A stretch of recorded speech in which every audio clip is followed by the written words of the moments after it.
जय श्री राम। व्यापार, नौकरी और हमारे कर्मों के कारक ग्रह शनि होने जा रहे हैं अस्त। लगभग 35 दिनों तक शनि अब अस्त रहेंगे। यानी लगभग देखा जाए तो मार्च के महीने की शुरुआत से लेकर और 9 अप्रैल तक शनि अस्त रहेंगे। और शनि को अस्त करने वाले ग्रह हैं सूर्य। वर्तमान समय में सूर्य और शनि कुंभ राशि में गोचर कर रहे हैं। फिर सूर्य राशि परिवर्तन करेंगे, वो मीन में चले जाएंगे और 29 मार्च को शनि कुंभ मीन राशि में पहुंच जाएंगे। यानी शनि को 2 बार सूर्य द्वारा अस्त होना पड़ेगा, कुंभ राशि में भी और मीन राशि में भी। अगर देखा जाए तो 29 मार्च से 9 अप्रैल तक शनि मीन राशि में भी अस्त रहेंगे। सामान्य तौर पर जब भी कोई ग्रह सूर्य के नज़दीक होता है तो एक पर्टिकुलर डिग्री पे वो अस्त हो जाता है। जैसे यहाँ पर सूर्य ग्रह द्वारा शनि को अस्त किया गया, और जब भी शनि और सूर्य के बीच की डिग्री 15 डिग्री या उससे कम होती है तो शनि वहाँ पर अस्त हो जाते हैं। शास्त्र के अनुसार अस्त ग्रह स्वभाव में कमजोर महसूस करता है। इसका मतलब है कि एक व्यक्ति जो कि अपने आप में परिपूर्ण है, लेकिन अगर उसकी आंखों पर किसी प्रकार की काली पट्टी या अंधेरा कर दिया जाए तो जब तक वो देख नहीं सकता तब तक वो प्रतिक्रिया नहीं कर सकता। यानी वो करना बहुत कुछ चाहता है, करने में सक्षम भी है, लेकिन वो कमबख्त है। इसलिए शास्त्र के अनुसार ऐसे ग्रह को कहा गया है कि ऐसा ग्रह अपना पूर्ण फल नहीं देता। अस्त ग्रह से संबंधित गोचर हो या दशा हो, वह अतिरिक्त व्यक्ति से वर्क कराता है, जिसको हम कहते हैं एक्स्ट्रा एफर्ट्स कराने वाला प्लेनेट, ज़रूरत से ज़्यादा मेहनत कराने वाला प्लेनेट कहा जाता है। ऐसी स्थिति में यह भी है कि जब तक आप उस ग्रह से संबंधित पूजा पाठ दान नहीं करेंगे तब तक वो ग्रह आपको पूर्ण तरीके से अच्छे फल नहीं देगा। अब शनि ग्रह को देखें तो टेक्निकल वर्क, मैकेनिकल वर्क्स, भूमि से संबंधित वर्क्स, लेबर क्लास, ज़मीन से निकलने वाली चीज़ें, ऑयल, फूल, खनिज पदार्थ, फ्रूट्स, वेजिटेबल्स, प्लेन लैंड, ये सब कुछ शनि के कारकत्व हैं। जब शनि अस्त होते हैं तो इन सब चीज़ों पर बहुत अच्छा खासा प्रभाव भी पड़ता है। शनि ग्रह को कर्म से जोड़ा गया है तो कर्म द्वारा ही धन कमाया जाता है। तो जब तक हम कर्म नहीं करेंगे तब तक हम धन नहीं कमा पाएंगे। इसलिए अस्त शनि के दौरान कहीं ना कहीं आपके धन पर, आपके कार्य पर, आप राजनीति के क्षेत्र में जुड़े हुए हैं तो ऐसी स्थिति में महंगाई का स्तर भी बढ़ जाता है, वो भी हम ऐसी स्थिति में देखते हैं। यानी एक अस्त ग्रह जिसको हम प्योरली अगर देखें तो शास्त्र में हम देखें कि काल पुरुष की कुंडली मेष लगन की है। उस मेष लगन के लिए शनि कर्म और लाभ दोनों के स्वामी हैं। अब ऐसा ही एक प्लेनेट अगर सूर्य द्वारा अस्त हो जाए तो ये आपकी प्रोफेशनल लाइफ पर असर तो डालेगा, इसमें कोई भी संदेह नहीं। अब ऐसे शनि से ठीक प्रकार के रिजल्ट प्राप्त करने के लिए जब वो ग्रह अस्त हो तो ये नहीं होता कि हम उसका रतन पहन लेंगे तो उसको हम बलि कर देंगे। रतन पहनने से वो बलि नहीं होगा, पूजा पाठ आराधना से बलि होगा।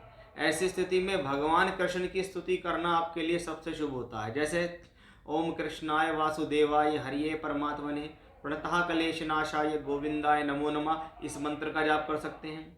शाम के समय सूर्यास्त के बाद शनि के बीज मंत्र ओम शम शनश्चराय नमः या पौराणिक मंत्र ओम शन्नो देवी रवष्टया आपो भवन्तु पीतये शन्योरभिस्रवन्तु नः ओम शम शनिश्चराय नमः, ऐसा भी कर सकते हैं। रोजाना या प्रत्येक शनिवार की शाम को सुंदरकांड का पाठ करना भी आपके लिए बहुत उचित होगा। ये आप रेमेडी जरूर करें, क्योंकि शनि का अस्त आपकी प्रोफेशनल लाइफ पर प्रभाव डालता है और हमें अगर प्रोफेशनल लाइफ ठीक करनी है तो हमें इस दौरान पूजा करनी ही चाहिए। आइए अब देखते हैं कि आपकी राशि पर इसका क्या प्रभाव होने वाला है। अगर वीडियो की डिटेल्स आपको समझ में आ रही हैं, चैनल आपको ठीक लग रहा है, वीडियो आपको पसंद आ रही है तो लाइक कीजिए, चैनल को सब्सक्राइब करना ना भूलें। और अपनी हॉरोस्कोप अगर आप दिखाना चाहते हैं तो दिए गए व्हाट्सएप नंबर पर आप कॉन्टैक्ट कीजिए। व्हाट्सएप नंबर पर आपको पूरी डिटेल्स मिल जाएंगी, वहाँ पर अपना date of birth, time, place भेज सकते हैं। कुंडली से संबंधित कोई भी जानकारी चाहिए तो वहाँ आपको मिलेगी, लेकिन पेड कंसल्टेंसी के साथ। आइए अब आपकी राशि की तरफ चलते हैं और अब देखते हैं आपकी राशि के हिसाब से ये शनि के अस्त होना आपको क्या फल दे सकता है। मेष राशि के जातकों के लिए ये गोचर कैसा रहने वाला है, यानी शनि अगर अस्त होंगे तो क्या होगा। बहुत साधारण तौर पर देखी जाती है मेष राशि हमेशा से, क्योंकि ये अपने आप में बड़ी सीधी और सरल है, क्योंकि ये काल पुरुष की पहली राशि कहलाती है। अब आपकी राशि के जो लॉर्ड हैं वो है मंगल, ठीक है। और मंगल के लिए शनि को हम मित्र व्यवहार नहीं दे सकते, लेकिन शनि आपके लिए कर्म और लाभ दोनों को रिप्रेजेंट करने वाले ग्रह माने जाते हैं। अब शनि ग्रह का काम है कर्म देना और लाभ देना। सबसे पहले हम युति के बारे में बात करें तो ये सूर्य शनि की युति है, और सूर्य शनि की युति शास्त्र के हिसाब से आपकी राशि के लिए एक धन योग बनाती है, क्योंकि ये पंचम भाव, कर्म भाव और लाभ के मालिक की एक युति है। यानी युति के हिसाब से ये युति 11वें घर में अगर बन रही है तो इसको हम एक सुंदर कॉम्बिनेशन कहते हैं कि ये एक अच्छा धन योग है, जो कि आपके 5वें घर से बनता है। यानी ये स्थिति आपकी शिक्षा, विद्या, बुद्धि के लिए बेहतर रहेगी। वहीं क्योंकि ये कर्म भाव का मालिक है, इसलिए ये आपकी प्रोफेशनल लाइफ को सपोर्ट करेगा। बहुत बार जो पढ़ाई हम कर रहे हैं उस पढ़ाई में करते हुए हमें कोई प्रोफेशनल क्वालिफिकेशन की पूर्ति हो गई, या पढ़ाई करते हुए हमें कोई नौकरी की प्राप्ति हो गई, हमें कोई पैकेज मिल गया, या हमारा कहीं सिलेक्शन हो गया, वह भी देखा जाता है। हम जीवन में जो चीज़ पढ़ते हैं और देखते हैं, सीखते हैं, उसका प्रयोग अपने कार्य क्षेत्र में करके धन कमाते हैं। और ये लाभ स्थान में बन रहा है सूर्य शनि की युति, जो कि अपने आप में 11th हाउस है। अब 11वें घर में गए हुए कोई भी अशुभ ग्रह उसमें बैठ के वृद्धि प्राप्त करते हैं। यानी यहाँ 5वें घर की वृद्धि है तो शिक्षा, विद्या, बुद्धि की वृद्धि, संतान की वृद्धि। शनि की वृद्धि है तो कार्य क्षेत्र की वृद्धि और लाभ की वृद्धि। अब आप कहेंगे कि ये प्लेनेट तो अस्त है।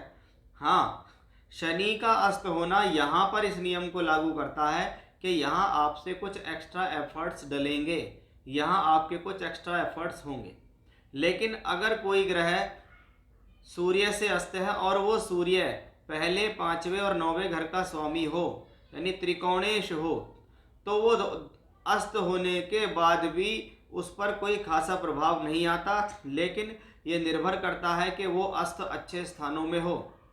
यानी सूर्य यहाँ त्रिकोण भाव पंचम के स्वामी है, शनि यहाँ केंद्र के स्वामी है, तो ये सूर्य शनि का धन योग है। और शनि अगर यहाँ सूर्य से अस्त होते हैं तो इस पर कोई दोष नहीं है। यानी मेष राशि के जातकों के लिए किसी भी तरीके से कोई घबराने की ज़रूरत नहीं है। लेकिन हाँ, ग्रह का अस्त होना एक डायरेक्शन मांगता है, क्योंकि उसकी आंखों पर पट्टी बंधी हुई है, वो अस्त है। वो डायरेक्शन आपको देनी है, अपनी सही सद्बुद्धि और सही योजना का यूज़ आपको करना है। बाकी किसी भी तरीके की कोई भी प्रॉब्लम्स आपको इस शनि के अस्त होने से नहीं दिखाई देती है। यहाँ ये सूर्य शनि की युति भले ही शनि अस्त हुए, लेकिन फिर भी आपके लिए सकारात्मक है और पॉजिटिव दिखाई देती है। उपाय मैंने शुरू में बताए थे। आप इस स्थिति को और ज़्यादा बेहतर रखना चाहते हैं, कुछ इस दौरान अच्छे काम कर रहे हैं जिसमें आप सफलता चाह रहे हैं, तो आपको उन उपायों को करके उन प्रॉब्लम्स को, छोटी छोटी जो प्रॉब्लम्स हैं, उनको दूर कर लेना चाहिए। तो ये था मेष राशि के जातकों पर कैसा होगा प्रभाव जब शनि होंगे अस्त। जय श्री राम।